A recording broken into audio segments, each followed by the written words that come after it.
Hi guys, मैं हूं निखिल और आप देख रहे हैं बस्ट्री टेक। दोस्तों, कंप्यूटर एक ऐसी डिवाइस है जो हमारी लाइफ का एक बहुत ही इंपॉर्टेंट पार्ट है। हमारा डेली रूटीन कंप्यूटर से शुरू होता है और कंप्यूटर पर ही खत्म होता है। लेकिन असली दिक्कत तब हो जाती है जब किसी रोज हमें कंप्यूटर पर बहुत ही इंपॉर्टेंट टास्क करना हो और कंप्यूटर हमारा स्टार्ट ही ना हो रहा हो और हम बार बार लगे हुए हैं पावर बटन दबाने में, कंप्यूटर को स्टार्ट करने में, लेकिन आपका कंप्यूटर कोई रेस्पॉन्ड नहीं कर रहा, स्टार्ट नहीं हो रहा। और फिर कुछ ही समय बाद जो कंप्यूटर हमारी लाइफ का बहुत ही इंपॉर्टेंट पार्ट था वो एक सर का दर्द बन जाता है। क्यों? क्योंकि हमारे माइंड में अलग अलग ख्याल आने लगते हैं। भाई क्या करें इसका, कैसे ठीक करें, कहां लेकर जाएं, किसको दिखाएं, या फिर अब इस डिब्बे का क्या करें, ऐसे सब ख्याल माइंड में आने लगते हैं। तो आज इस वीडियो में मेरी कोशिश है कि आप जब कभी भी इस तरह की समस्या को फेस करते हैं तो मैं आपका जो सर का दर्द है वो थोड़ा कम कर पाऊं इस वीडियो के माध्यम से।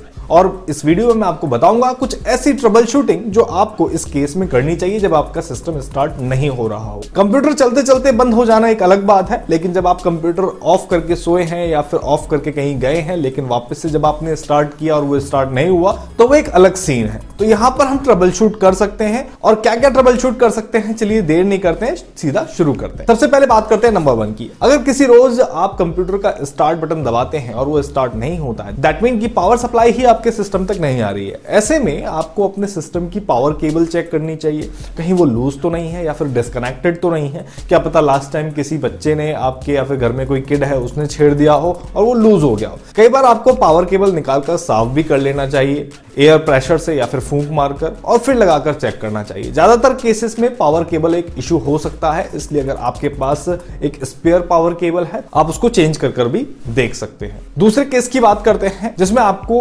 कंप्यूटर से आने वाली बीप्स को एनालाइज करना होता है। जब आपका कंप्यूटर किसी तरह का फॉल्ट या फिर पावर सप्लाई में कोई दिक्कत एक्सपीरियंस कर रहा होता है तो वो ज्यादातर मदरबोर्ड एक series of beep sound play करते हैं जो एक तरह का इंडिकेशन होता है कि हाँ कुछ तो गड़बड़ है, चेक करो।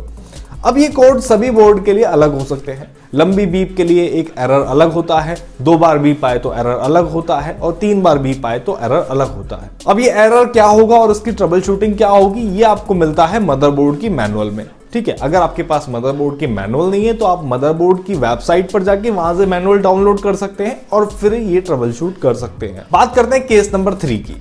कई बार ऐसा भी देखा गया है कि पावर सोर्स यानी कि जिस एक्सटेंशन या फिर स्विच बोर्ड या फिर वॉल आउटलेट से आपका सिस्टम कनेक्ट है या फिर जहां पर हमने अपना जो पावर कॉर्ड है उसको प्लग इन कर रखा है वो ही फॉल्टी हो, तो आपको पावर सोर्स भी चेक कर लेना चाहिए या फिर चेंज करके देखना चाहिए। नंबर 4, अगर कंप्यूटर स्टार्ट नहीं हो रहा है लेकिन मदरबोर्ड की लाइट या फिर फैन चल रहा है तो आपके कंप्यूटर के पावर बटन के साथ भी इश्यू हो सकता है। ट्रबल शूटिंग के लिए आप मदरबोर्ड का जो ऑनबोर्ड स्विच बटन होता है आप उसे यूज कर सकते हैं। हालांकि ये जरूरी नहीं है कि सभी मदरबोर्ड पर ये ऑनबोर्ड स्विच आपको अवेलेबल मिलेगा, लेकिन अगर आप मदरबोर्ड की मैनुअल फॉलो करेंगे तो आपको ये ऑनबोर्ड पावर बटन मिल जाएगा या फिर आपको कुछ जंपर पिन्स मिल जाएंगी जिन पर आप स्क्रू ड्राइवर टच करके आप टेम्पररी सिस्टम को ऑन कर सकते हैं। लेकिन आपको इस केस में पावर बटन रिपेयर करवाना पड़ेगा, टेक्नीशियन से कंसल्ट करना पड़ेगा। नंबर 5 की बात करें तो आपको अपना डिस्प्ले भी चेक कर लेना चाहिए। कई बार फॉल्टी सिर्फ हमारा कंप्यूटर नहीं मॉनिटर भी हो जाता है। ऐसे केस में स्क्रीन पर आपको कुछ नजर नहीं आता है, सीपीयू से जस्ट आवाज आ रही होती है नॉर्मल, जैसे हम रोजाना सिस्टम को स्टार्ट करते हैं वैसे नॉर्मल हमें साउंड आ रही होती है फैन की और नॉर्मल साउंड। तो मॉनिटर की केबल्स आप चेक करें, मॉनिटर का पावर स्विच और पावर केबल को आप चेक करें, मॉनिटर की लाइट वगैरह चेक करें कि वो नॉर्मल बिहेव कर रहा है या नहीं। बात करते हैं अगले केस की। ये जो केस मैं आपको बताने जा रहा हूं ये भी एक बहुत ही कॉमन केस है। ऐसे केस में अगर आपका कंप्यूटर या लैपटॉप स्टार्ट नहीं हो रहा है तो सबसे पहले आपको क्या करना चाहिए, कीबोर्ड और माउस को छोड़कर जो भी एक्सटर्नल यूएसबी डिवाइसेस आपके सिस्टम में प्लग इन है आपको उनको रिमूव कर देना चाहिए और फिर अपना सिस्टम रीस्टार्ट करना चाहिए। कई बार ऐसा देखा गया है, इनफैक्ट मैंने भी एक्सपीरियंस किया है कि यूएसबी डिवाइसेस की वजह से कोई ना कोई कॉन्फ्लिक्ट जनरेट होता है और सिस्टम आपका स्टार्ट नहीं हो पाता है। इसके पीछे रीजन कुछ भी हो सकता है, चाहे वो यूएसबी पोर्ट हो या फिर कोई माल फंक्शनड यूएसबी डिवाइस हो। बात करते हैं अगले केस की यानी कि केस नंबर 7 की। आपको हीट को भी रिड्यूस करना चाहिए। भाई जिस तरह गाड़ी बहुत ज्यादा गर्म होकर बंद हो जाती है उसी तरह हमारा सिस्टम भी बहुत ज्यादा हीट होकर ओवर हीट होकर कई बार बंद हो जाता है, कई बार चलते चलते भी बंद हो जाता है। अगर ऐसा आपके साथ भी हो रहा है और कंप्यूटर भी चलते चलते बंद हो रहा है तो सिस्टम या लैपटॉप की हीट चेक करें कि कहीं वो ओवर हीट तो नहीं कर रहा, और हीट कर रहा है तो उसे कूल करें। एक्सटर्नल कूलर का भी इंतजाम करें कि भाई अगर आपके साथ ये डेली ही प्रॉब्लम है और ओपन करके अपने CPU कैबिनेट को ओपन करके या फिर लैपटॉप को ओपन करके ये चेक करें कि डस्ट वगैरह तो नहीं है, जो फैन प्रॉपर तरीके से हीट को एमिट नहीं कर पा रहा है, सिस्टम से बाहर नहीं फेंक पा रहा है। तो ये भी आपको चेक कर लेना चाहिए, इसकी वजह से भी आपका सिस्टम कई बार स्टार्ट नहीं होता है। बात करते हैं अगले केस की, जिसमें आपको अपने सिस्टम का यूपीएस चेक करना चाहिए। ज्यादातर लोग यूपीएस यूज करते हैं, लेकिन ज्यादातर मेरे जैसे लोग नहीं भी करते हैं। तो जो लोग यूपीएस या फिर सर्ज प्रोटेक्टर यूज करते हैं और उनका कंप्यूटर सिस्टम ऑन नहीं हो रहा है, तो वो अपना यूपीएस को चेक करें। वैसे तो ज्यादातर यूपीएस में एक बिल्ट इन रिसेट स्विच आता है, इसकी वजह से वो ऑटोमेटिकली जब भी कोई पावर फ्लक्चुएशन यूपीएस फील करता है तो वो ऑटोमेटिकली रीसेट हो जाता है। लेकिन कुछ यूपीएस ऐसे भी है जिनमें अलग से एक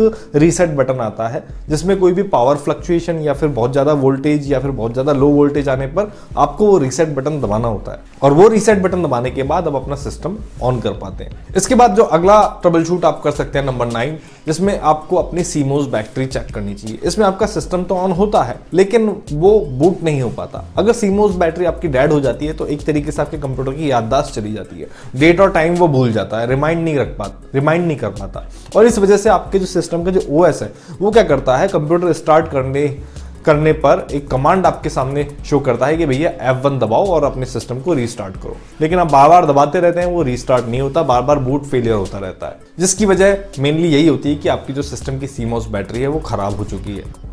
तो आप उसको बदल सकते हैं, बहुत ज्यादा महंगी नहीं आती, 100-150 रुपए में CMOS बैटरी आप रिप्लेस कर सकते हैं। तो गाइज ये थी कुछ नॉर्मल और जनरल ट्रबल शूटिंग जो आपको फॉलो करनी चाहिए अगर आपका सिस्टम स्टार्ट नहीं हो रहा है। मुझे आशा है कि आपको ये वीडियो और इस वीडियो की इन्फॉर्मेशन पसंद आई होगी। वीडियो अच्छा लगा हो तो लाइक कीजिएगा, कमेंट करके बताइए कि आपको इन्फॉर्मेशन कैसी लगी। मैं मिलता हूं आपसे नेक्स्ट वीडियो में नई जानकारी के साथ, तब तक के लिए धन्यवाद। जय हिंद।